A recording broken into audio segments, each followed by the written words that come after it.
Okay, everybody, it's 6 o'clock. If we could stand for the Pledge of Allegiance, get this going.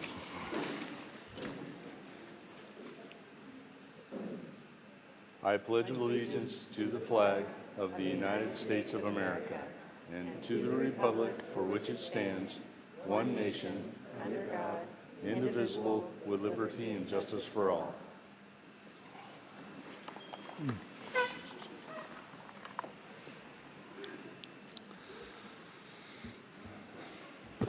All right. Have all the board members had a chance to look at the agenda? I move that we approve tonight's agenda. And I second. All in favor? Aye. Okay, we have an agenda. First up is our literacy showcase from Mountain View Elementary, first grade.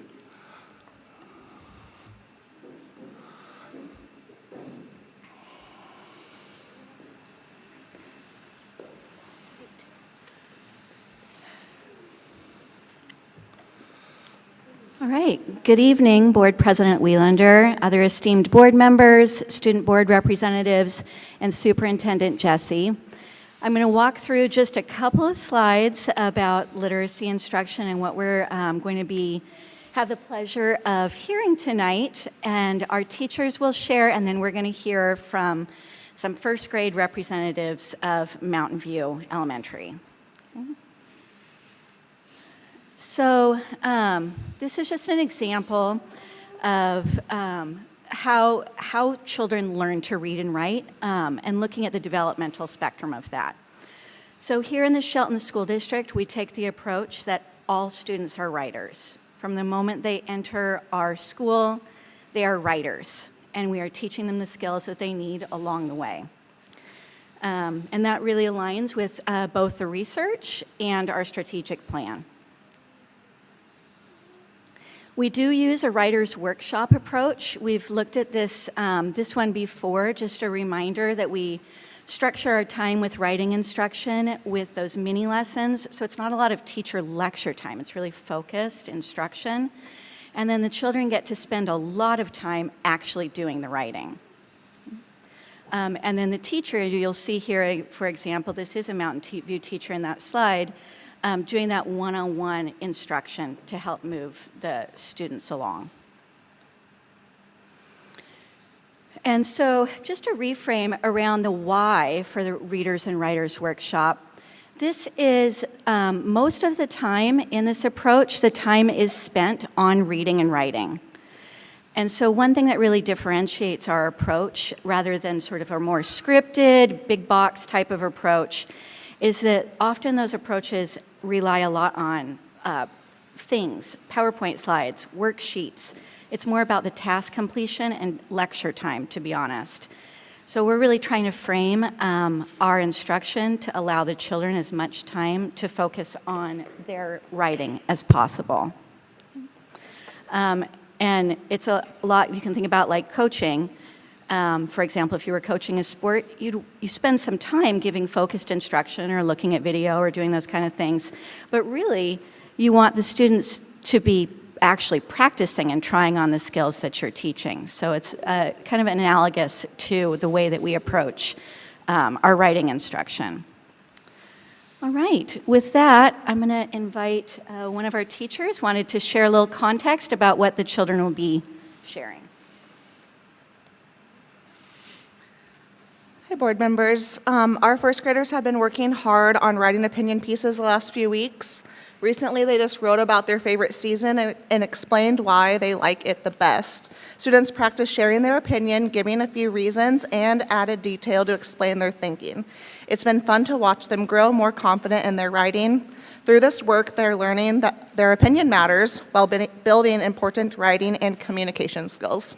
So up first, we have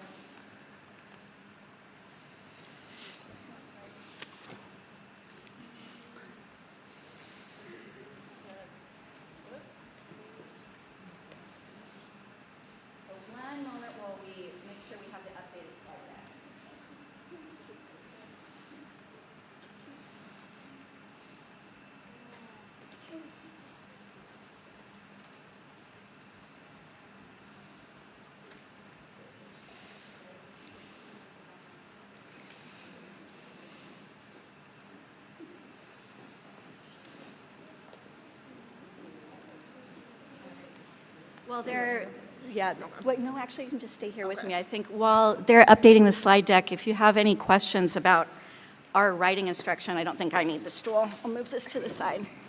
I'm happy to answer any of those. I don't have a question, but I do want to comment that all of the first graders that we see before us, you guys all look so professional and ready to share your story with us. Just thank you very much for coming here tonight. We're really happy to have you. Yeah. I got to hear some practicing today, and they did a really good job. Yeah.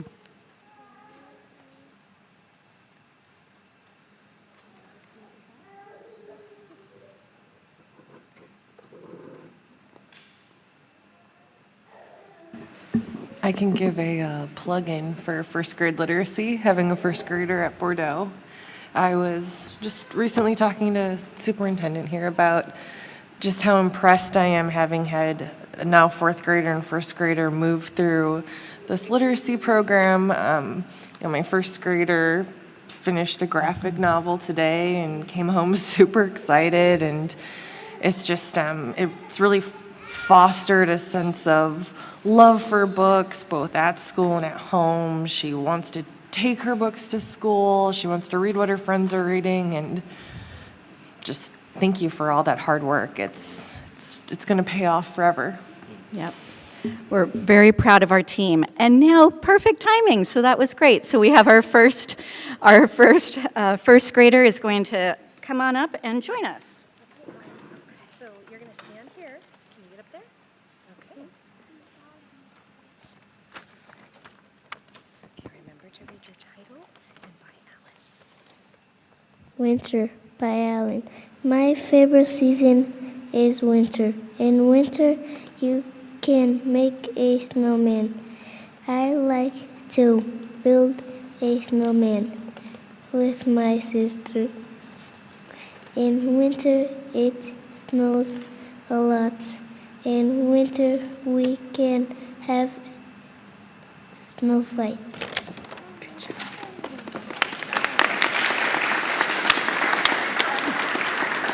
Really good job, guys. Right back here. All right. And next up, In my opinion, spring is the best season. Plants start to glow. I like to glow plants with my mom. It is warm. I like to swim. That is why I like the season spring.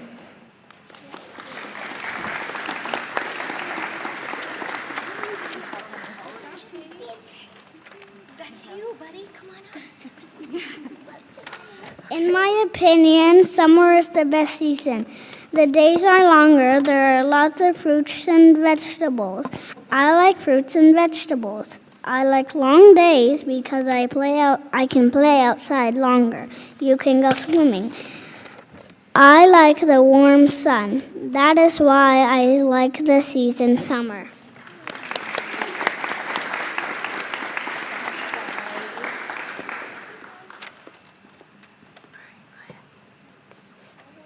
My name is Molly, and I wrote about my favorite season. My favorite season is fall. We get to go to the park. I like to go on the monkey bars. It is cool in the fall. I get to go trick-or-treating. We rig up leaves and then jump in them. It is so much fun. That is why I think that fall is better.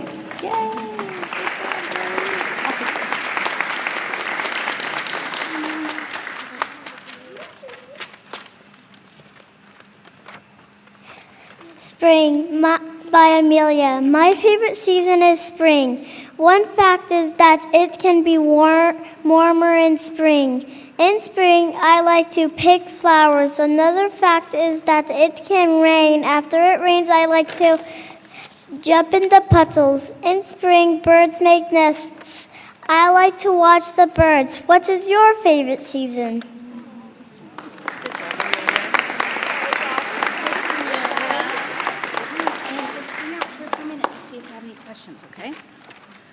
All right, so with that, that was representative of our first graders here at Mountain View. So I'll just open it up again to any questions or comments from me or the kids or the teachers.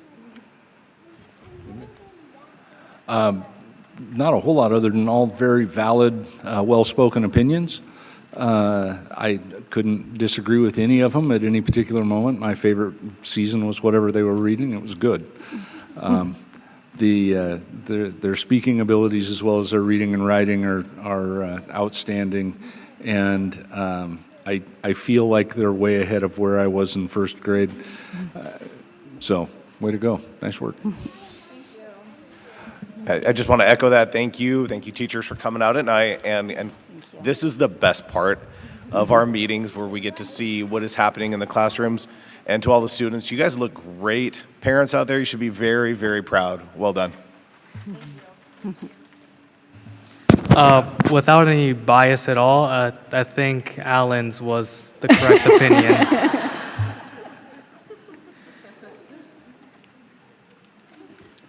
All right, thank you. Thank you.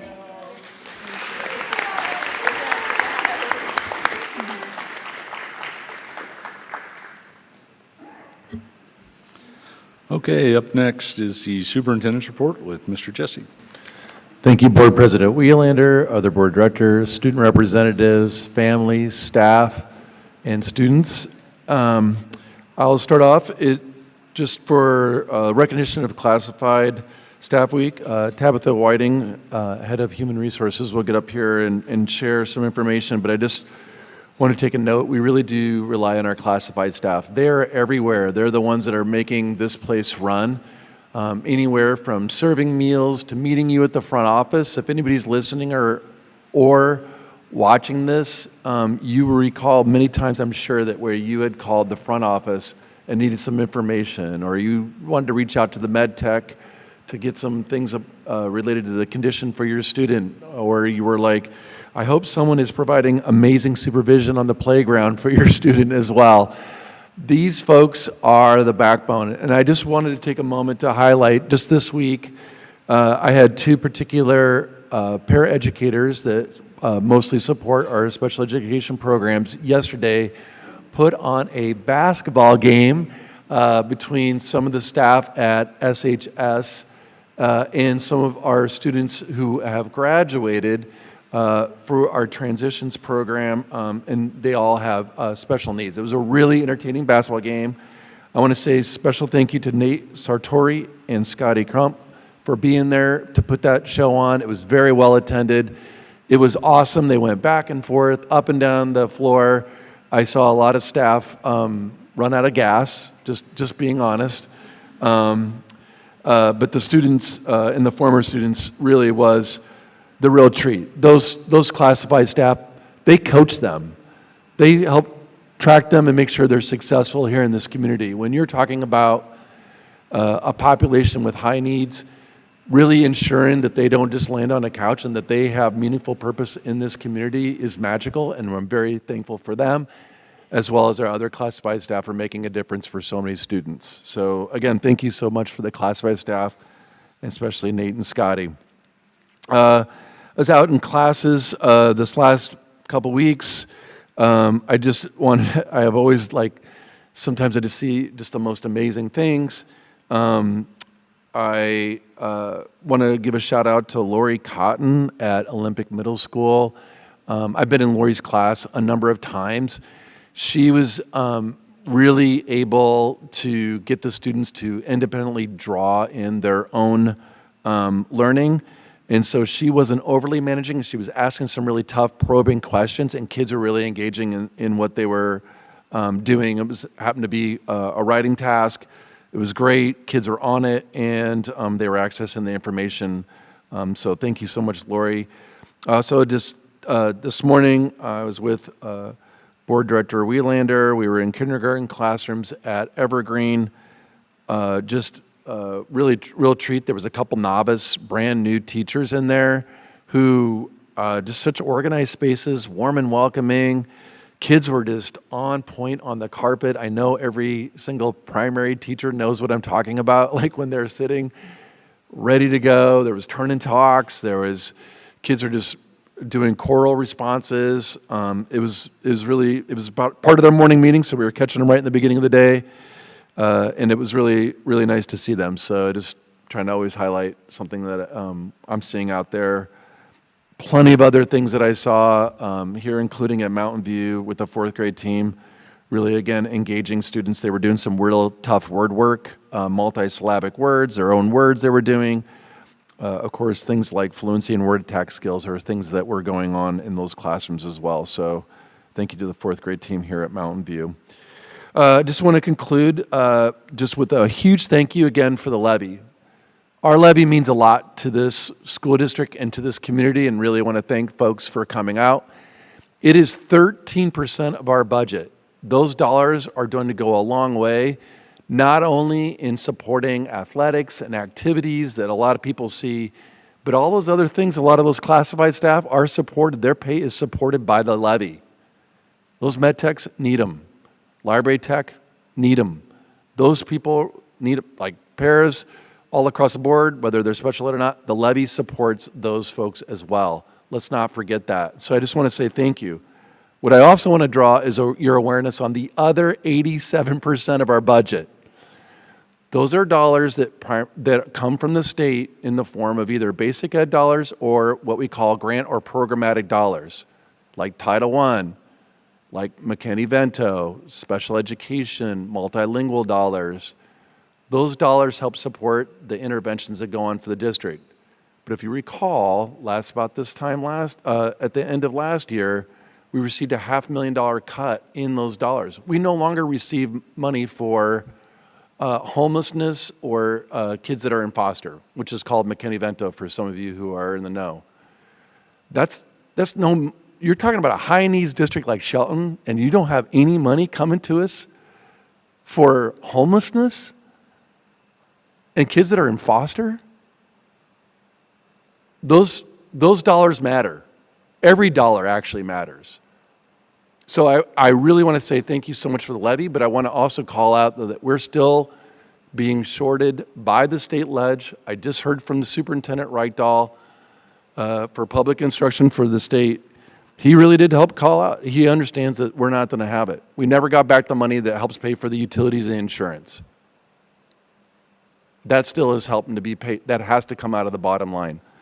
So when those things add up, coupled with a shortage in enrollment, the birth rate's going down, Clinton Sherman's going to be coming up to explain a little bit more about that. So those combination of cut in those dollars, McKinney-Vento, and the intervention dollars, plus a decrease in enrollment, those things do equate to a situation in which districts all across the state, especially in our region, where you're going to have to contract. This is somewhat of the new normal, and it's going to keep going on. We'll explain a little bit more about that. Of course, most of the time we can get rid of some of the loss in this through attrition for our staffing, but it is going to be lean times that will have to continue for us, but we will continue to provide those great services that I know our families and our communities expect, hence there's so much support for the levy. So it's not all doomsday. It's just needing to remind ourselves there really is no slack in the system. It's very tight with the dollars. We do have to prioritize things. I know people need to make definitely a living wage, and so those are the things that that every district, including here in Shelton, that we'll continue to wrestle with. So with that, I will conclude my remarks. Thank you so much. Thank you. Okay, community comments.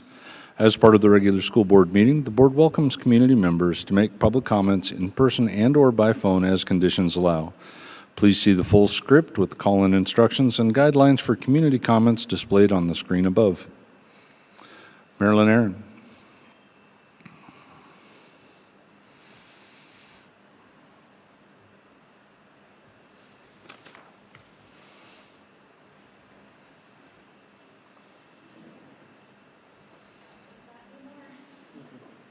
Good evening. Every graduating class has a story, and sometimes that story includes a classmate who should be walking across the stage with them but cannot. I would like to propose that the district adopt a meaningful tradition at our high school graduation ceremonies to honor students whose lives were tragically cut short before they had the opportunity to graduate. Graduation represents years of growth, hard work, and shared journeys. This proposal is simple but meaningful. It requires no significant funding, no major changes to the ceremony, and only a brief moment of time, yet it could carry a profound impact for the families and classmates who carry that loss. At the graduation ceremony, the district could reserve an empty chair for students who are no longer with us. The chair could include a sign, ribbon, or a cap and tassel to honor them. It serves as a quiet reminder that while a seat may be empty, that student will always remain part of their class. Just before the diplomas are presented, the ceremony could include a brief moment of remembrance. The names of the student who has passed could be read aloud, followed by a moment of silence in their honor. The class of 2026 tragically lost a classmate in a car accident during their sophomore year. His friends, family, and classmates deserve to see him honored and remembered as part of their graduating class. While he cannot walk across the stage, he was still part of their journey.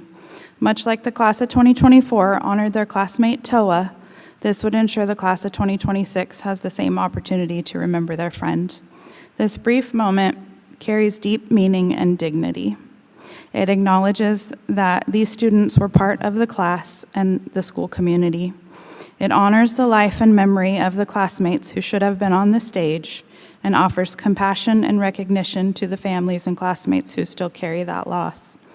It reminds the graduating class of the value of life, community, and supporting one another. It ensures that their classmate is not forgotten and remains part of their story. This is a small gesture, but one that can have a lasting impact. I believe it is an opportunity for this community and the board and the district to establish a compassionate tradition for our district, one that reflects the humanity and care we want our schools and community to represent. I respectfully ask the board and the superintendent and the district office to consider adopting this tradition beginning with the class of 2026. Because while a chair may be empty, that student's place in their class and in the hearts of those who knew them will never be forgotten. Thank you. Thank you.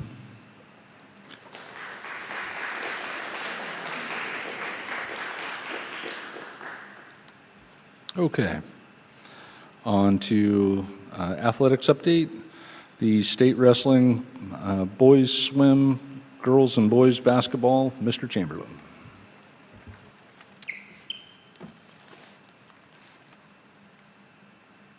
Test, test, test. Work now? Check, check.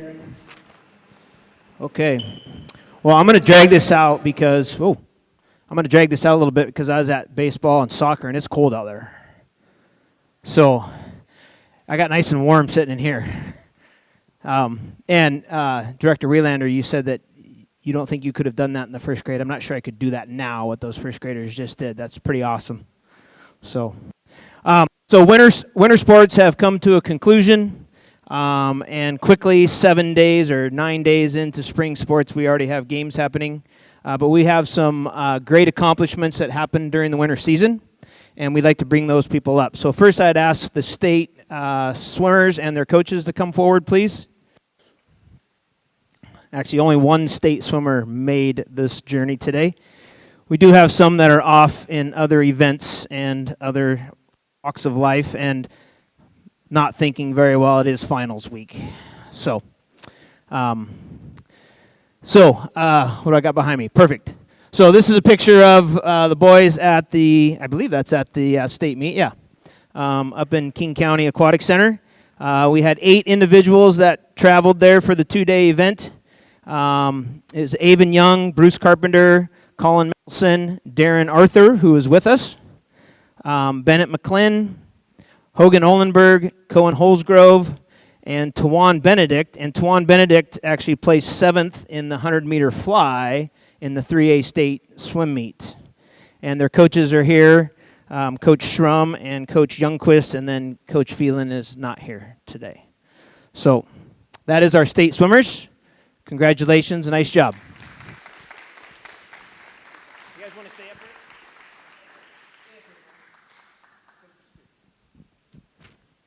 All right, let's bring up our state boys wrestlers and their coaches.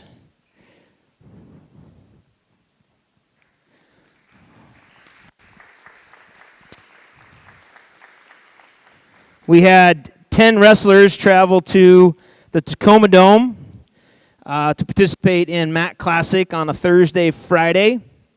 They were William Lacey, Aiden Dodge, John Kovas. It's Tilo. I know, but he goes by Tilo, so it always messes me up. So Tilo Kalika, Finian Ball, Preston Dom, Gunnar Jensen, J.J. Rhodes, Dwayne Nunez Lopez, who also placed 8th in the 215-pound weight class, and then Noah Tuatea, who placed 2nd in the unlimited, I don't know if they call it that anymore, 285, right, 285.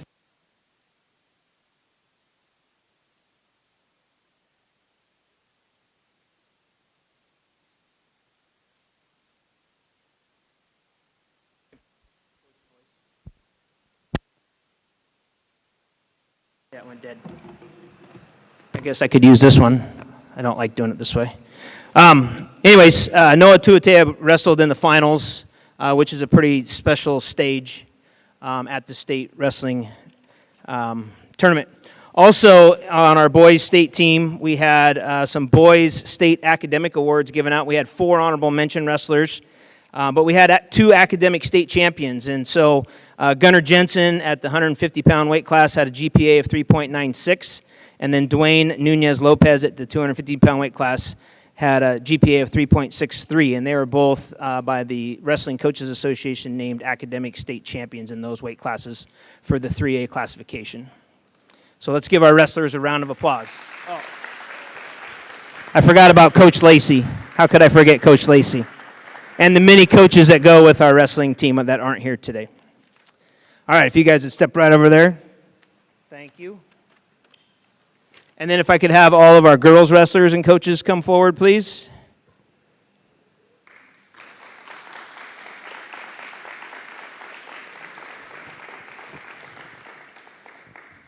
Our girls wrestling team had 14 individuals that traveled to Tacoma at the same time as the boys tournament. If you haven't been to that tournament, it's changed. If you've been to it in the past, it's changed a little bit. Wrestling for the 3As was basically all day Thursday, and then we came back in the afternoon on Friday and wrestled. I think they got home at 1 a.m. possibly. It was a long day. But it's a really cool atmosphere, and it's really grown, and they've had to divide it out. So we had 14 young ladies up there wrestling. Naomi Harmon, Corey Cobb, Ariana Arnold, Victoria Cation, Liv Rasmussen, Ian Temixcano Danker, Chloe Hughes, Michaela Ferret Bennett, Daisy Altman, Mahala Leclerc Hernandez, Crystal Nielsen, Sophia Todd, who came up here, she placed 5th place. Amaya Carrion placed 4th place, and Adele Anderson was 3rd place in their weight class. As a team, our girls placed 6th place at the state wrestling tournament, which is a great accomplishment. Having 14 girls really helps that. But some of those girls that didn't place won some matches to get us some team points. So great team effort. Coach Jazz is not here, Jazz Warren, and Coach Jacob Garrick as their coaches. And then one other one that's not on the slide is Amaya here. Amaya was previous to the state tournament at the district tournament down in Vancouver, or Prairie, I guess it was. That is Vancouver. She was named the 3A District 4 Wrestler of the Year, which is a pretty cool accomplishment. So give them a round of applause. Good job, ladies. And then Noah would like to share something.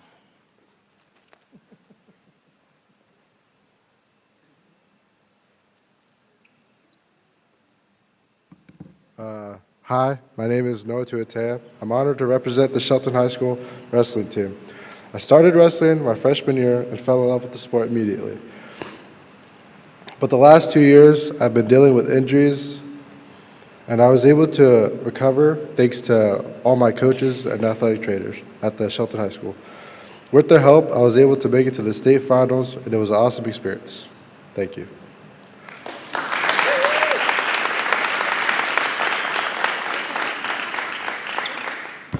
Once again, congratulations to our state participants.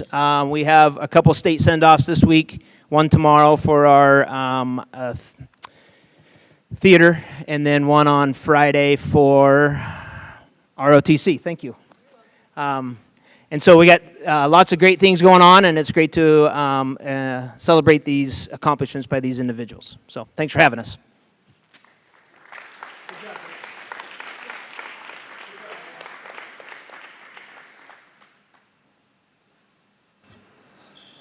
Okay, up next, the recognition for classified staff, Tabitha Whiting.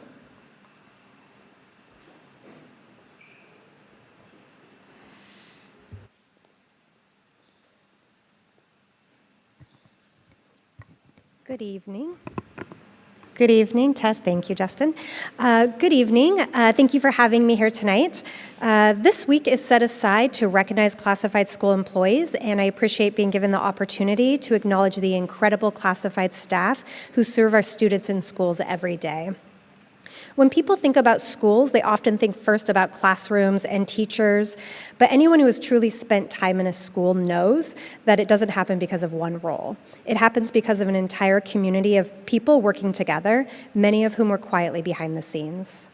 Classified staff are often the first people our students see in the morning and the last people they see at the end of the day. More importantly, our students would not feel the same sense of belonging, safety, and care without them. What makes these individuals extraordinary is not just the work they do, it's the heart they bring to it. They choose to show up every day for our students because they care deeply about the young people in our community. They're the bus drivers who greet students before the sun is up and safely bring them home each afternoon. They're the paraeducators who sit beside students who need a little extra patience, encouragement, and support. They're the office professionals who welcome families and hold schools together through thousands of daily details. There are custodians and maintenance staff who work early mornings, late evenings, and weekends to ensure that our schools are clean, safe, and ready for learning.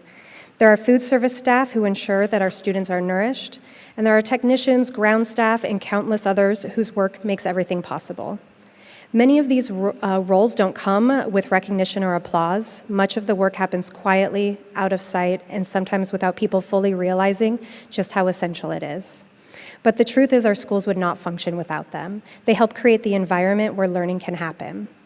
On behalf of our district, I want to extend our deepest appreciation to all of our classified staff. Your dedication, compassion, and commitment make a difference. Know that you are seen, appreciated, and valued. Thank you for the care you show our students, the pride you take in your work, and thank you for being an essential part of the community that supports every child in our schools. We are grateful for you this week and every week. Thank you. Thank you.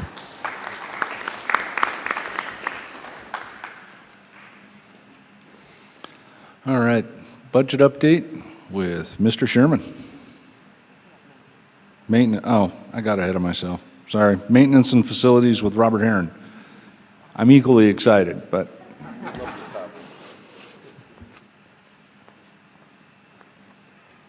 Well, good evening, Mr. Chairman, Madam Chair, esteemed directors, student representatives, and Superintendent Jesse. Thank you for allowing me to come forward this evening to give a quick update to the current state of our facilities, as well as present the 2026 Asset Preservation Program scorecard that will be submitted to OSPI tomorrow. The slide deck being shown here, grab that. Shows some key points of successes and challenges that we're facing this school year. If you could advance it for me.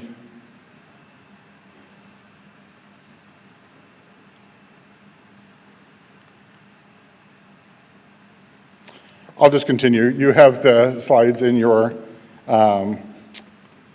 board packet. So the first slide shows that we're discussing that, or it's discussed that we are so thankful that we were able to hire an experienced local electrician that is highly skilled. So he came on board in December and is helping us to work through our backlog. We also have the grant-funded, the grant-funded ADA lift at the sub at Shelton High School is operational will be operational very soon, and so we're excited about that. That's going to allow students to be able to access the lower and upper levels of the sub. We also recently won a grant, we're awarded a grant to replace one of the boilers at Evergreen. And so this is one of the original boilers at Evergreen. It's lived its whole life, and it is time for a replacement. And also this will gain us a significant efficiency operationally and save us dollars. Also, we were able to, at the beginning of the year, replace the broken windows at Oakland Bay, relocate Cedar High School, the Student and Family Resource Center, open doors. But some of the challenges that we're still currently facing this school year is that we're having a significant increase in HVAC work orders. Our mechanical equipment is aging in many of our buildings, and we're doing everything that we can to keep them functional, and we're extremely resourceful, but it is becoming more and more a challenge as our buildings age. In the next slide, discussing some of the things that we're looking beyond this school year. We have facility funding needs due to the age of our buildings and deferred maintenance.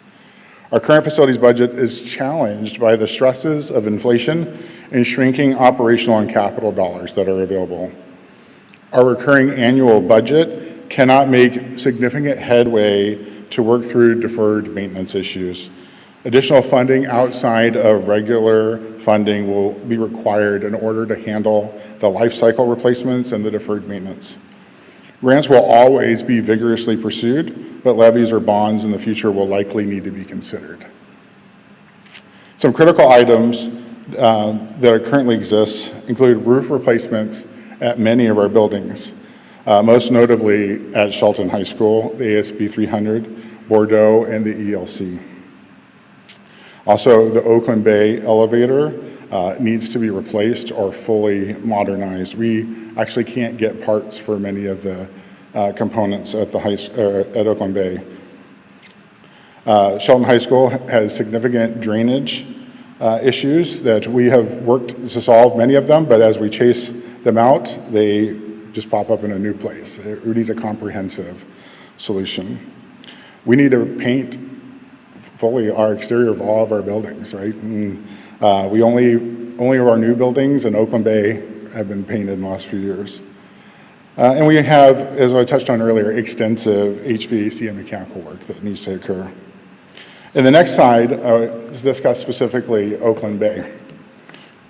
This building seems new to many in this community, but it is 36 years old. After 30 years, the state considers the building, any building, to be obsolete and recommends a full remodel or rehabilitation to code and the current standards, or a full replacement of that school. They'll even fund their share. Oakland Bay is a concrete building, and its structure is in very good shape. It's like a bunker. It's in amazing condition for its age. However, it is 36 years old and needs a lot of work in its systems and components and finishes to keep it going. And an investment will take it to another 25 years, maybe even 30. The district will need to prioritize this work to keep it going for another 25 years. And it will need to be a part of any future bond or levy. Or we'll need to earmark a minimum of $750,000 every year to do an annual pieces. So there's a lot to consider when we're looking ahead. The needs of our facilities is very significant. This concludes the maintenance and facilities update portion, and now I want to transition to the asset preservation program update. You may remember this update from years past, but it's pretty much the same blurb. This is an annual bureaucratic requirement from the state that I present to the Board of Directors the scores that will be submitted to OSPI. This must be done before the end of March each year. This year I included in a slideshow instead of in the previous written format because I already had a slide deck presentation for you this evening. Evergreen and Olympic Middle School are the two schools that require annual APP updates.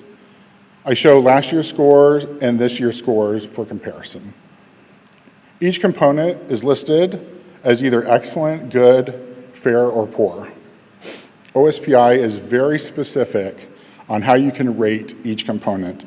Some components, when they reach a certain age, must be marked down a category, even if it is fully functional without defect.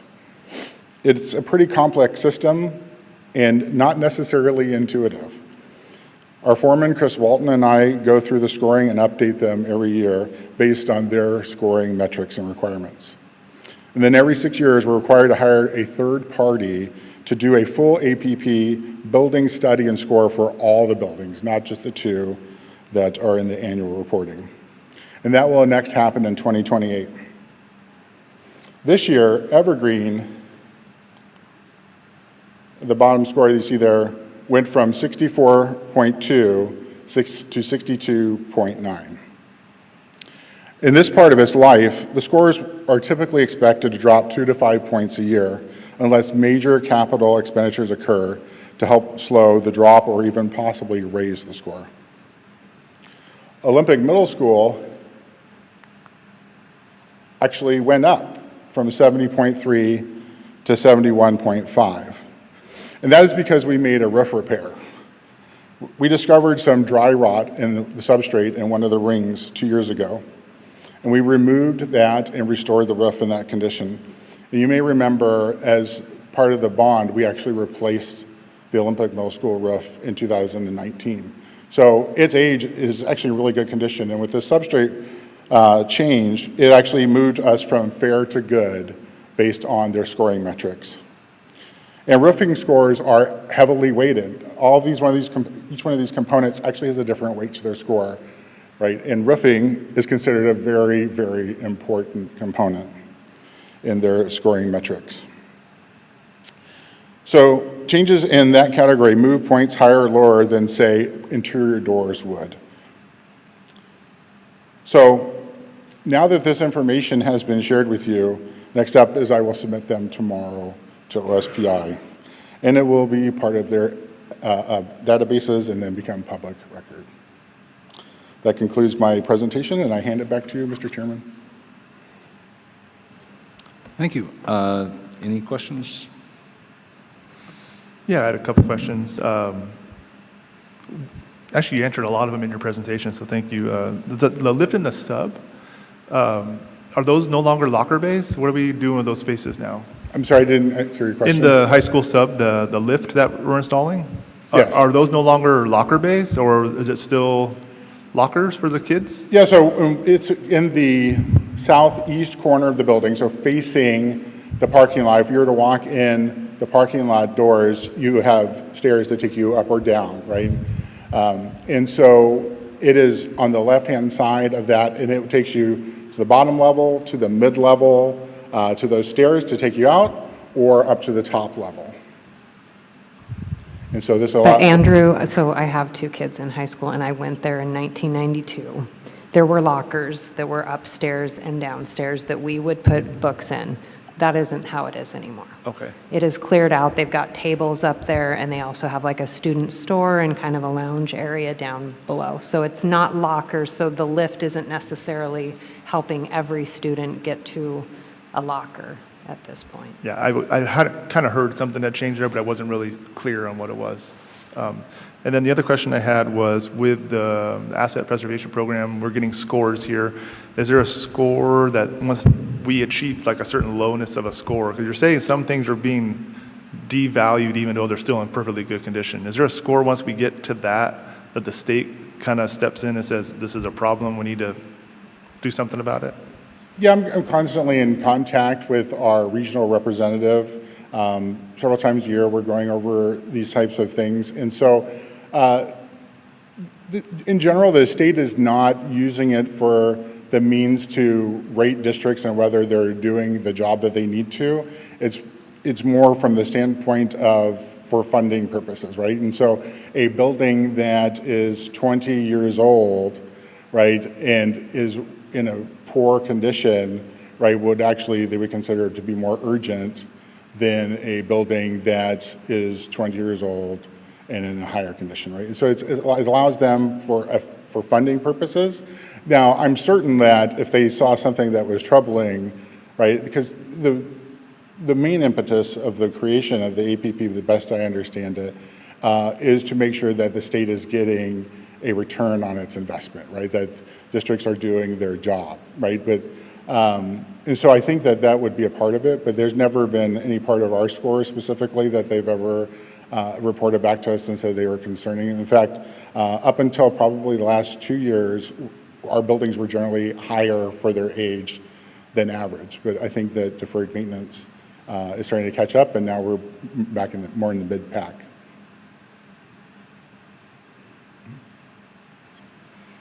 I have one question, and it's probably as much for Mr. Sherman as you, but with things like our HVAC systems being not only old, but obsolete, falling apart, not energy efficient, is there the possibility, given that with our number of free and reduced, the fact that we service two totally different, two tribes, we have a huge number of EL students, have we looked at things like capital budget requests or energy efficiency grants through Department of Commerce?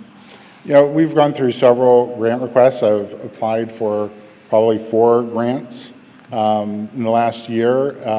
And the way it's been explained to me by our OSPI representative is that those figures weigh into their awards and was probably a significant reason why we were able to get the Evergreen Award. At that time, we submitted for $600,000, which was the maximum, and we had a list of projects. The only one that was accepted by them was the Evergreen one. And so those calculations were a part of their consideration. Thank you. I really appreciate the report on everything, and you always do such a good job with all of that. I'm very happy to hear that we did hire a local electrician. I think that's a bright spot too, and that's wonderful that they're helping get through a lot of backlogged work. So thank you for giving us an update on that as well. I'm forgetting, how old is Oakland Bay? 36 years old. 36 yeah, years old. 1990 is when it was completed. And then there are some buildings on Shelton High School's campus, because obviously we didn't remodel the entire campus, and that school is now how old as well? I think it was 1974 was its first graduating I thought class? it was 74. Yeah. 1972? Thank you, sir. Okay. Yeah. No, I appreciate the update and the future planning for potential bond or levy things, because it is good to be aware of what the costs of keeping that up is going to be. So thank you.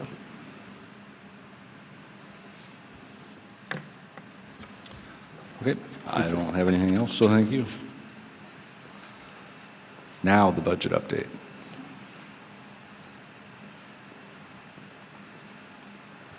Good evening, board. Tonight we're going to walk through a regular budget update. It's going to expand a little bit. There's a lot of nuance in school district finance, and as we do a lot of planning, there's a lot of moving pieces. So we're going to walk through what Superintendent Jesse spoke about earlier about enrollment declining a little, some areas that I think we've identified about why that's occurring, and then what we can do about that, and how we have to respond to what that looks like. So to start off, it's a familiar graph. This has not changed from the last time. We are currently reconciling February. So at the next board meeting, these numbers will get updated. And so far, we're about on track for what we expect. We're performing right where we expect to be performing. So we're still pushing for a positive $1.5 million fund balance at the end of this year, which is part, and this came up earlier, just this last week, I guess. Last year, we had to do some pretty radical changes to generate a $1.5 million fund balance. But what that means is that we're really only about 6.5 months through a 3-year plan to get our fund balance where we want it to be. So although we have a lot of successes and we're moving in the right direction, we are still in the early stages of kind of a longer term plan. And I think one of the first board meetings that I came here with, we talked about how The numbers are simple, but if we made such a huge reduction, it would devastate all the educational instructional programs that are occurring. So we need to plan it out strategically and thoughtfully and do it over 3 years instead of doing it over 1 year. And so that is still the case. We're still on track to perform how we expected to perform. Normally, I would show you a year-to-year slide about our enrollment, and we had a little column about what enrollment was happening each month. What I wanted to do at this meeting was kind of zoom into the annual enrollment for this month and look at what it's doing. So you'll see a giant spike in October. That's when we recognize our running start students. So those students are here in September, but they qualify for additional FTE funding. It's a flow-through funding. That money then gets paid to South Puget Sound or Olympic College or other universities. But that's why it looks like it was a giant spike. We didn't have 100 more students show up in October. We were able to claim our existing students differently. And so that's what that spike in October looks like.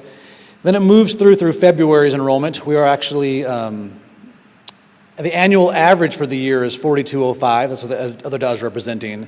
And so what we normally see in January is a small uptick in our enrollment with families coming in to our communities for work. We did not see that this year, and we didn't see it last year. Last year, there were some things happening that created some fear in some families, and we actually saw some folks move to online schools. And we talked last year about how we reached out to those families and created some awareness about the internal online programs that we offer, so we can make sure that those students are receiving high-quality services here at Shelton, because there's a lot of online programs throughout the states that parents get to choose where they put their students, right? So this is what this looks like over time. So the other thing that we've noticed is statewide is a decline in birth rates. Well, I'll walk through a graph in that in a second. And then an increase in home-based instruction. And that is similar to what I talked about earlier about either homeschooling or online. Those are both considered home-based instruction. So quickly, here's what births have been happening in Washington State kind of over time. You can see we kind of peaked in 2016 with 90,000 births. And change, and in 2023 we had 80,000. So that's a pretty precipitous drop in just the birth rate that's occurring here in Washington State, and what that means for our kindergarten enrollment moving forward. And this is happening statewide in every district. I just wanted to identify that we, the education community is bracing for this reduction in kindergarten. If that makes sense? So, and we're not immune to that. The next thing that I want to talk about was what home-based instruction has looked like over the years. So in 2023, as students were coming back from the school closure, home-based instruction really was reduced statewide, and it also happened here in Shelton. So that orange line is what's happening state. So there's two axes on this graph. There's the state numbers in orange, which go up to like 38,000, 35,000, and in blue is Shelton. So you can see that this graph of orange is showing a really kind of aggressive rise in home-based instruction across the state. We're not seeing that same rate of increase in home-based instruction here at Shelton. It's roughly around 230 folks who've made that choice for their students, and that's fine.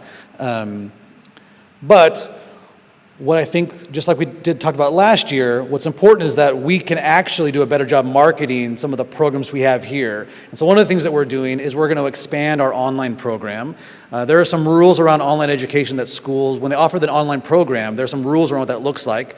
And so we'll be bringing a board policy to update those rules for our district and kind of expand it to be able to accept students from outside of our district as well. Because what we believe is that we can provide high-quality instructional experiences for our students, and then these students here who are currently in some sort of home-based program that aren't online in our system. So what's not included in this blue line are the students who are in our online program, because we claim them and they're notified to the state differently. We report on them differently, if that makes sense. And so we are also expanding the online program to meet some students' needs who are doing kind of homeschooling through a parent partnership program. Shelton, it's not new to Shelton. We haven't had that program active probably since COVID. It kind of started around then, but we were restarting that program out as well and expanding those offerings to make sure that we're meeting students wherever they're at and whatever those families look like. That makes sense? What questions do you have? I feel like I'm moving kind of quick. What questions do you have so far? Is there any possible expectation of students coming in from neighboring school districts whose levies didn't pass, so therefore their offerings are smaller? So That's a great question, Andrew. Yes, that is expected as levies fail. It's a really catastrophic event for any school district. And again, we are that 62% here, that resounding support. The amount of gratitude that the students and the staff have for that is can't be understated. But yes, we would expect to see that, but I can't qualify if that's 10 kids or if that's 100 kids, and so I don't qualify it. So what we're doing is we're taking the trends of what we've seen in our district for the last couple of years, and what we'll get into in the budget workshops is the retention rate. How many kids move from first grade to second grade, second to third, all the way up, and then how we forecast that enrollment. And so I can't forecast an unknown number of students coming from other districts. I can only try to forecast what we're seeing internally. I don't want to say there's hope that those students come in, but if they do, we will welcome them with open arms. So what does that mean for our enrollment, and how does it impact staffing? So we felt pretty conservative in this budget year, budgeting 4,375 FTE of students. What we're actually seeing right now is that 4,205. So what that means for next year is we're actually going to forecast out 4,135 students. So you can see that we are, budget to budget, we're budgeting 170 less kids than we budgeted last year. But we're already in actuals, right? We're already responding to this reduction in enrollment in real time. And so the reduction from actual to what we're budgeting for next year is 70 students. And that happens in a bunch of different ways. So when we have 70 different students from what we're actually counting for today and what we're looking for next year, that can roughly look a reduction in staff of 2 to 5, not staff, of positions, of 2 to 5 positions district-wide. And that can manifest in different ways. What we don't know is how many folks are retiring. We do a survey, we get those numbers. A lot of times in districts, people notify late, which is fine, that's their choice. Or folks move out late, they just make different choices. And so we don't know what our staffing levels will look like with our current staff. One of the things that's important to understand is that 70 FTE is actually, if you took 70 divided by 2, it's like 35. That's about right. When you have a natural reduction in enrollment, you have to have a natural reduction in your staffing levels. Is that great? What questions do you have for me? There's some quizzical looks, which is great. And maybe you'll get to this. So looking at that, this year we might need to reduce 2 to 5 because of enrollment. Into next year. Yeah, into next year, yeah.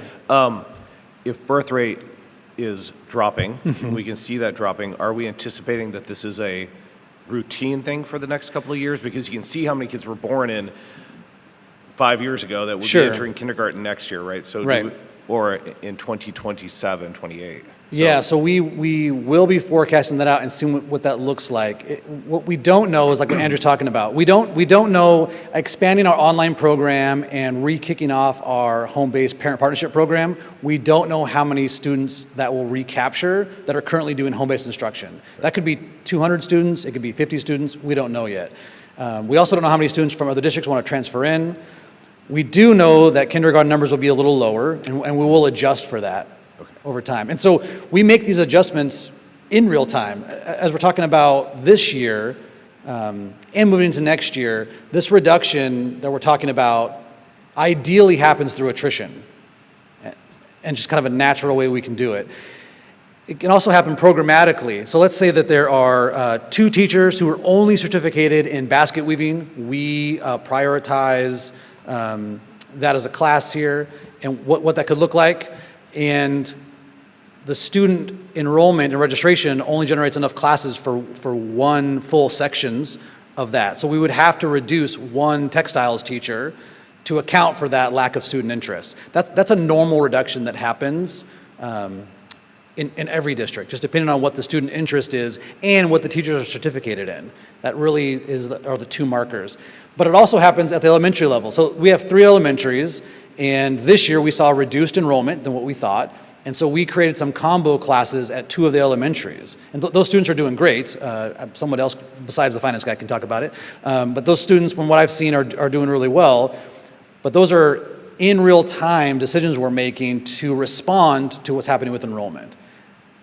And so we're trying to respond on two ways. One, we need to be cognizant of what our staffing levels are, that they're appropriate with what we expect enrollment to be. And we try to figure out different ways to increase our enrollment and offer services and high quality instruction to students who are already living in our area. Great. Go ahead. When we're talking about the birth rate projections, Yeah. is that a Washington as a whole projection, or is that like specific to our region?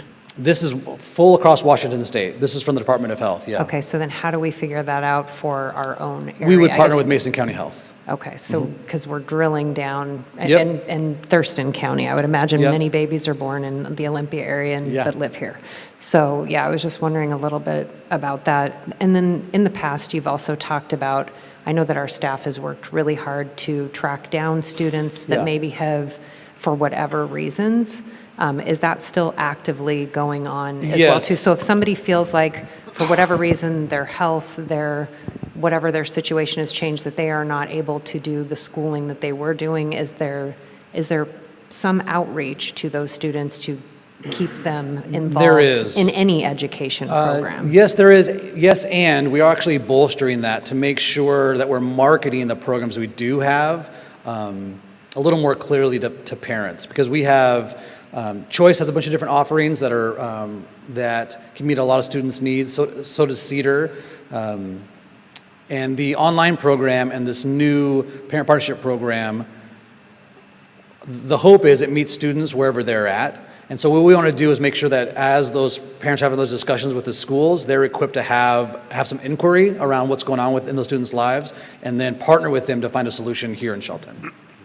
And maybe I'm getting into the weeds on this, but I how love that. quickly is that identified? So say a student stops going to school and, obviously they're getting phone calls at home, but maybe those, things are happening where people just aren't catching that. How quickly is that either student reached out to or their family reached out to Sure. for different So this options? is my understanding, and Superintendent Jesse can correct me if I'm wrong, but like at the high school level, if students are absent for 3 days, there's calls home from the teachers. If students are gone for 20 days, they have to be dropped from our enrollment. So there's another, the registrar reaches out again to try to contact those families. So we do put effort in contacting families for students who are no longer showing up. But we are required by the state to, after 20 days of them not being there, past their count day, to remove them from our enrollment. But there is outreach, and what we really want to do is when those parents come in to say, hey, we're moving to an online program for X number of reasons, that we offer our programs that we have here, is really our goal. Go ahead.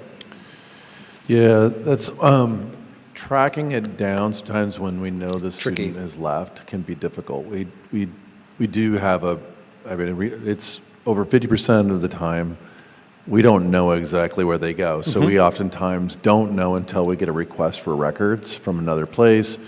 It's been some of the things that I know we've presented to the board before. What has been compounded in this problem is like how many kids, as I'd say, are just floating out there, right, and just trying to draw them back. I think it would also, so we will reach out, we'll do outreach if we get a call back, and then like again, we'll have to rely on records. Some of this conversation, I just want to make sure are captured two things. One is newcomer, which we didn't really get into. Newcomers coming from other countries to the Shelton School District has been a significant increase in our enrollment over well over a decade.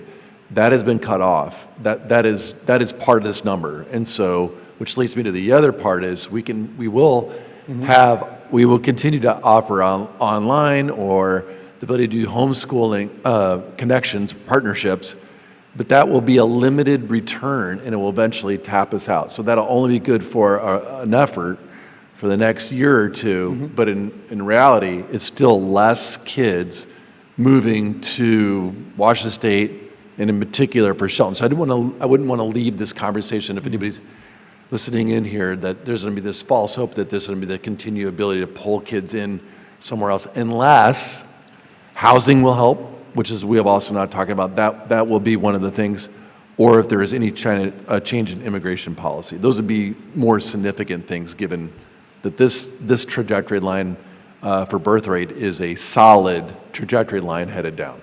And that's kind of where I was going with my question, to say, surprises aren't great when it comes to budgets, and you know, we use those words, reduction in staff, and so those things catch our attention.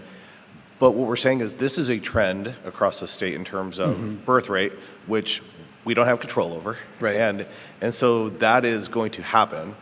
And this might be a conversation with all those things kind of in flux, and for the next couple of years as we figure out what is the new normal, where is that trend going. We're going to see this probably every March, or this conversation every March is where I'm kind of headed, so that if we're listening in and we're tracking along, we get back here again, you're like, oh, I remember this from last year. Is that fair?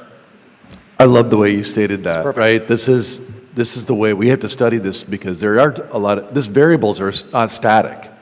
This enrollment and where kids are coming from, no one could have predicted some of this issue. You know, birth rate's one thing. How many kids move and are moving to certain areas?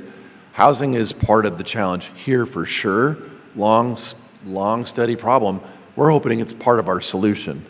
Newcomer has also been, again, like I said, I have to emphasize that, huge part of why we've had an increase in our enrollment, why we have our enrollment. Again, over 50% of our families at their homes, English is not the primary language. So I just want to just call that issue out for us, that we will have to continue to track it and report on this more than we have in the past, which I think is where you're going. Like, we're going to have to talk about this more each year. This will be kind of a new way of reporting, as opposed to just budget. It's budget and enrollment and staffing. And so part of that reporting, as you come back to us with that enrollment, ties back to every time we lose so many students, that impacts a full-time employment. It does, and I think it's one of the things you said, Director Dale, I think it's really important, is we're not in control of the Washington State's birth rates. We're not in control of the United States' immigration policy. So one of the things I'm excited about is the one thing we are in control is how we serve our home-based instruction students in Shelton School District. And so I want to put my focus on what we can change. So we will report on that, because it is a real issue. It'll affect what our kindergarten numbers look like, and we will come back and report on that. But I also want to put energy in the things that we can control and the areas that we can serve our students here locally. So, what other questions do you have for me? I know this is a lot and a little bit different than normal. Yeah, I've got one, and it can be for both of you, because it's kind of probably in the middle. On the reduction of staff that you showed is the 2 to 5. Over the years in that trend, even if we had all the money to replace all the HVAC and the roof and the windows and everything, because the number of students is going down statewide, is that still a trend that we're going to see, is that reduction of staff? I know Bellingham School District just closed an entire building.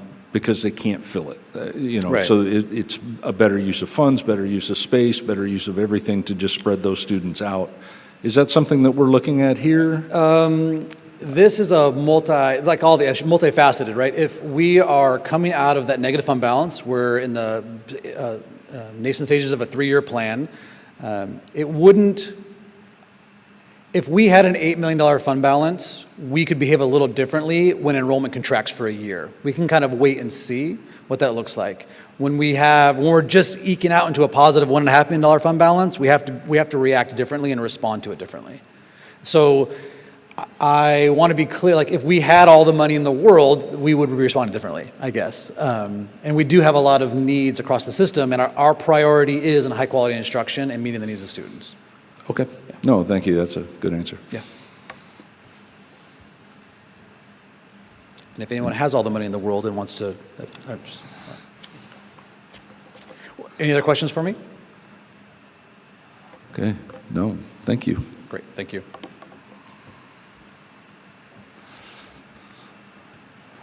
All right, guys, on the end, time to wake back up here. Our report from the student school board representatives. We'll start with Alan Ramirez.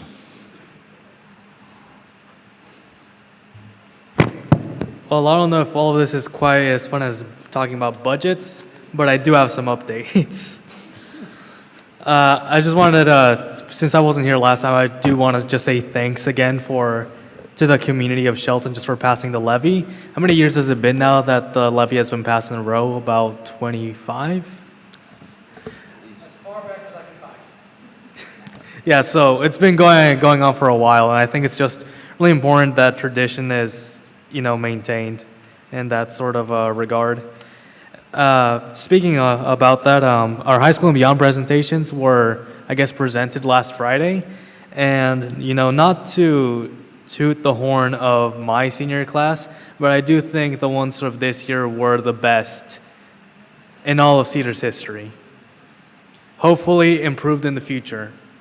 And I see a lot of promise within those new students. We also had a little celebration afterwards, just the seniors celebrating with our advisor, Luann. We had a fun time. We're just kind of, end of the second trimester, tidying up projects, finishing our little psychology sort of fair thing that we have going on. Human anatomy classes wrapping up, learning about the digestive system. Pretty interesting. And ASB is now really going into, we're sort of now really getting into the rhythm of things, where we have begun planning the spring dance, and I think this year's is going to be real special. As well as we're planning to have a car wash in April, so be on the lookout for that.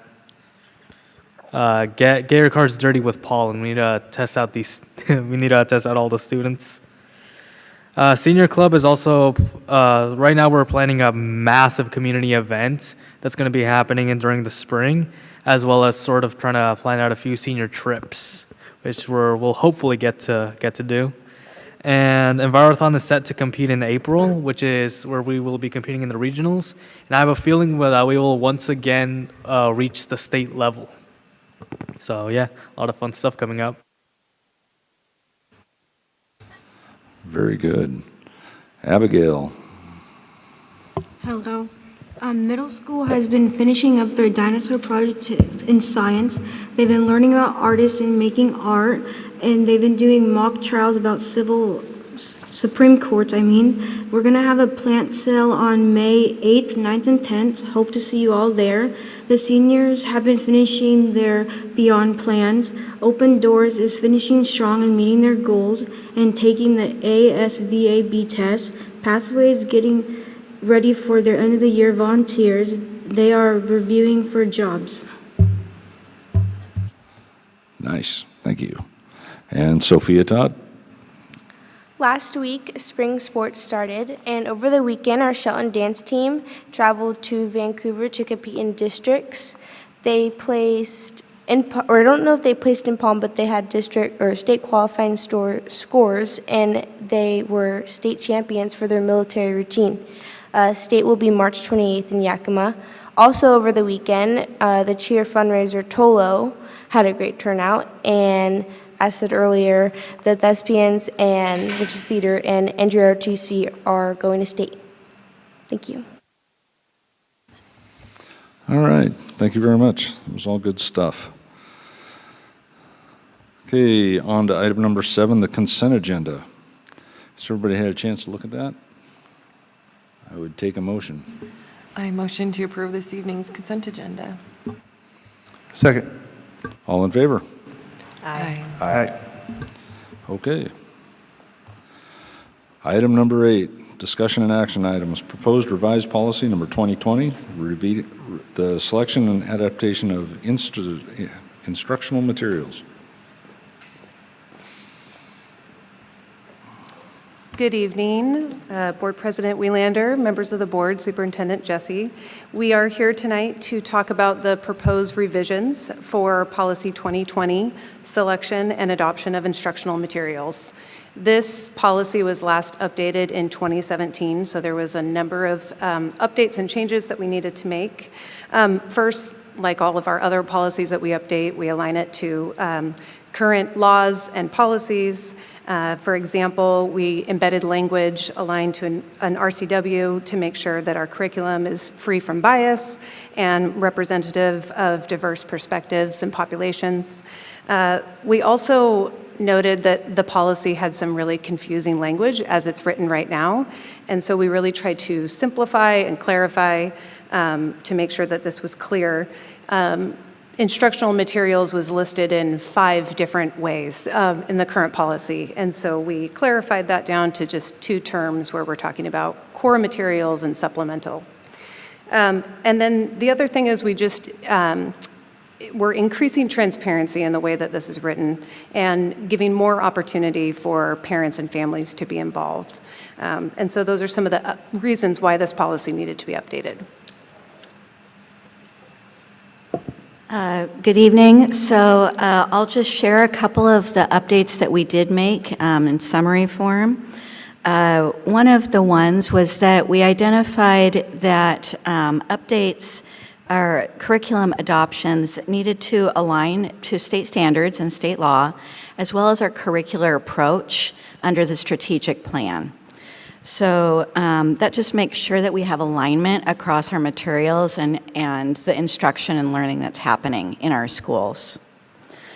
We also made an update. Of course, the policy included review and adoption, but didn't have clear language about discontinuing adoption of curriculum, which is important, right? As you might imagine, sometimes you get outdated curriculum that you don't want to have as part of your programming anymore. So that also is written into this policy now.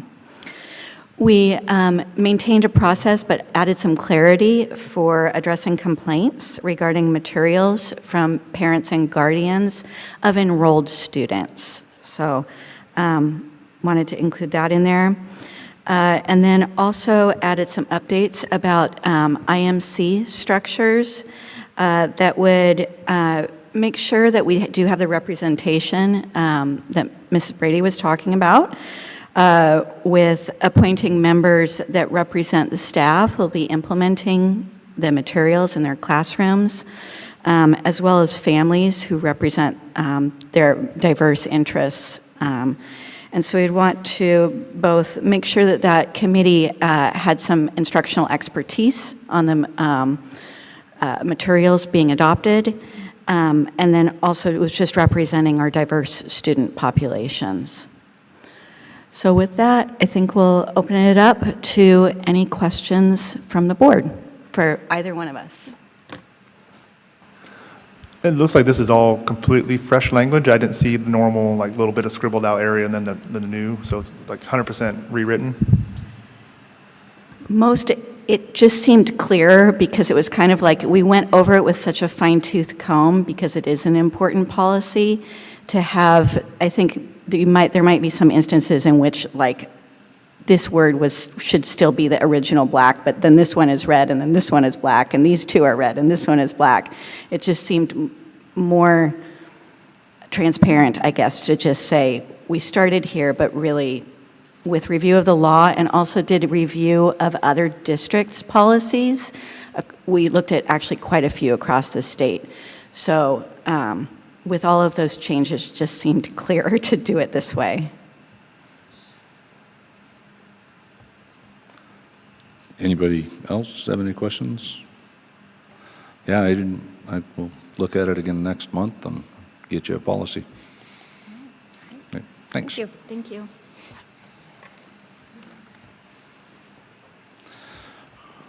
With 1 week left to go, our legislative update.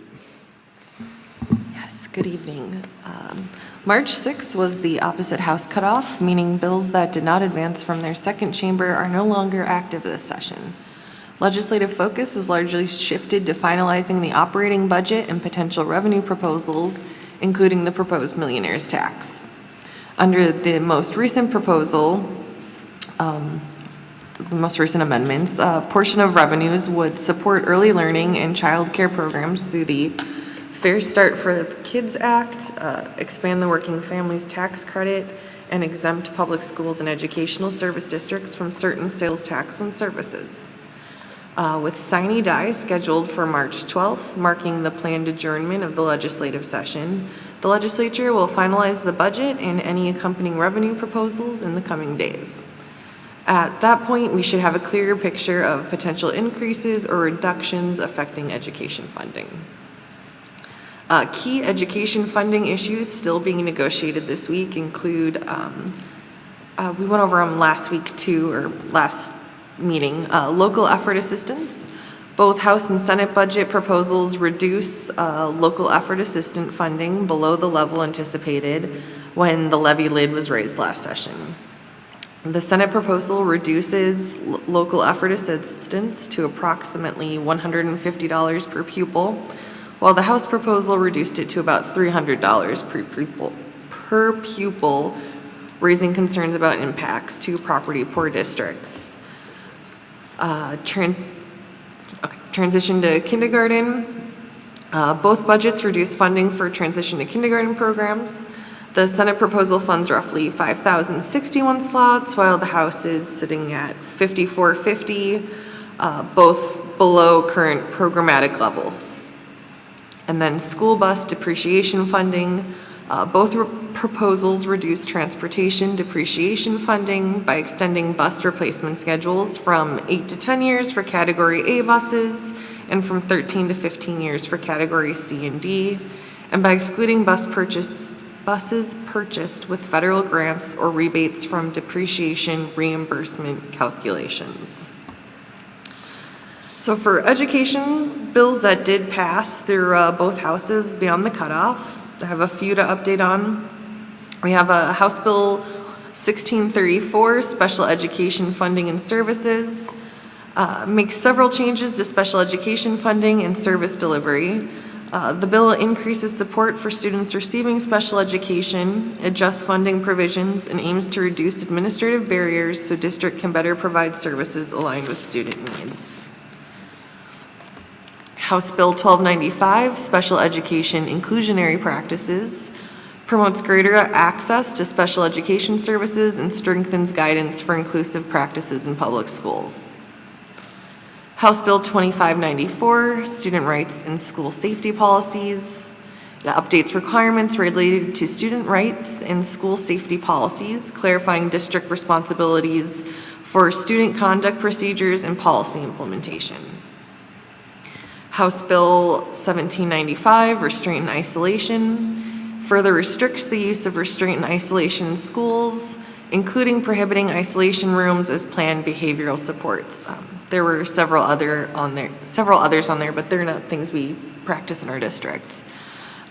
Senate Bill 5346, Student Mobile Device Use. This one directs OSPI to compile research and best practices on student mobile devices use and report it to the legislature. One thing I want to highlight about several of these is, as we've seen in the current policy updates we've been going through, we're ahead on a lot of these. So we're modeling the best practices that they're looking to put forward. We have Senate Bill 5969, the High School and Beyond Plan and IEP alignment. This allows students' IEP transition plans to satisfy high school and beyond plan requirements and directs integration of the statewide IEP and high school and beyond plan platforms. And then the last one I have here is Senate Bill 6065, School Bus Transportation Funding. Updates transportation vehicle funding rules, allowing districts greater flexibility in purchasing and replacing school buses. So, education bills did pass, but they didn't bring any money. They brought some rules, but still holding out on the budget and possibilities of other revenue sources from the millionaire's tax. Thank you. Hey, Lauren, I heard that the sales tax one did crash and burn. The millionaire's tax. No, the sales tax, schools don't pay sales tax. That was one of the ones you were talking about. Oh, that one didn't make it in the amendments? It did. It did? It did. Yeah. Because that would be, just running last year's budget numbers, that would be an additional $1,083,000 for us, just in not paying sales tax. Did I say it wrong when I was nervous? So my understanding of the millionaire's tax amendments right now is that the Fair Start for Kids Act, the Working Families Tax Credit, and the educational service district exemption on sales taxes stand. They are still, okay, cool. Yes, That's but good. there were 60 amendments the other day that they were trying to talk through in one day, so. Yeah, it's still going. Yeah. Okay, thank you. Yeah, the sales tax is a big one. All right. On to board member comments, and we'll start at the end. Mr. Wolford. We just want to bring in, everybody's all gone now, but those first graders over here did such a wonderful job. And that little guy wearing a suit, he looks better in a suit than I do. Congratulations again to all of our kids that placed at state. Fantastic work there. And I especially want to give a thanks to the coaches. The long hours, the long nights, the headaches, you know, the battles with the kids back and forth. I know how hard that is and all that extra effort that it takes to put in to be a great coach. So thank you, coaches. And then recognition of the classified staff. You know, I worked here as a classified employee, and my father was here for his whole career, so that's where my heart is for a lot of the people here. We see you. I still know a lot of you, and thank you very much. Director Dale. Yeah, I'm going to say very similar things. Thank you to the first grade teachers and students. Thank you to Mr. Herron presenting the information about our facilities. That was really thorough, and it keeps us informed. Nobody wants to replace roofs, but we do need to know what's coming down the road, and so I really appreciate that information. Appreciate Clinton, as always, getting into that budget, and appreciate the thoroughness, and I've said this a lot, but if you have questions, ask him. He likes to talk about it. Email him. He gets back to you right away. Ask one of us. We try to have some of the information, and we'll walk you over to him. And so we shouldn't, as a community, not know how our schools are funded. We are putting that information out there over and over, and so appreciate that. It was great seeing all the families and students here tonight. Really appreciate the shout outs for athletics. We have a really great community here, and it's nice to see everybody coming together beyond the levy. Yeah. I'll keep it short too. It's a lot of the same things. It is the best part, having the students here, seeing the first graders, and my favorite season is definitely spring. So I related to two of the little gals that talked about spring being their favorite. So loved that. Really appreciated seeing the coaches and the athletes and them taking the time to come here. I know not all of them can. That's the other thing is, you know, good luck to all of the students going through finals week this week and their teachers. Many of the coaches up there are teachers. And so that's, you know, a reminder of how much time and investment our teachers put into our students, and our students investing their time as well as their time with athletics. And also to you, I still count, I mean, top 5 in the state for wrestling is a pretty amazing accomplishment, Sophia. So it's wonderful to see you up there as well, again, getting recognized for that. Thank you to the classified staff. Tabitha, I really appreciated what you wrote. I thought that really hit the mark in a lot of ways, and it is all of those pictures, all of those people, they make up the community of our school, and our school is such the heart of our community. I just don't think that any of us can thank every aspect of our schools enough, and especially right now, to recognize our classified staff.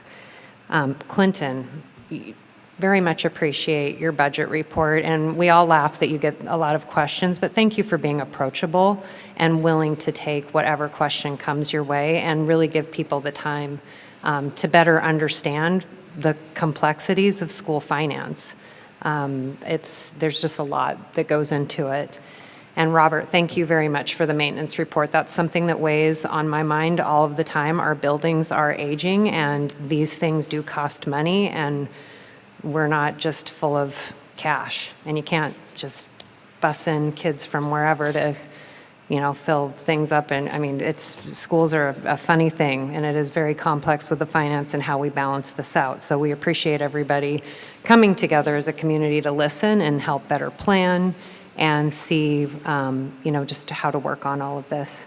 But again, good luck with finals this week for anybody that has those, and that's it.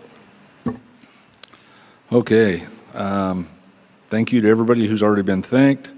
And the wrestlers and swimmers and all that, having kids that have been in all these sports, it's really cool to see some of these kids that I watched as kindergarten, first, second graders are now, placing in state. That was pretty cool. I got to go out to Evergreen today and saw some cool stuff. They're doing such neat things. I'm in a classroom and the teacher is signing to the students because one kid needs it, and the students are signing to each other and they're signing to the kid, and here's a kid who can't hear anything and he's included 100%. That was cool. Go Thespians, go ROTC as you head off to do neat things. Our sports having academic state champions. Folks, we're on the right path. We're going the right direction. Lastly, it is finals week, and I'm gonna give you some advice. It's based on a study. I don't remember where I read it, and I don't remember how long it was or how long ago it was. But a Snickers bar 2 hours before your test statistically will improve your outcomes. Again, I don't know where it came from, but I used it and I did well. So there we are. With that, what? It's not, don't eat them for lunch, eat them before a test. Okay, with that, we do have an executive session and an exempt session, an hour at least, and we will come back to adjourn. So unless you want to watch us adjourn, now's a good time.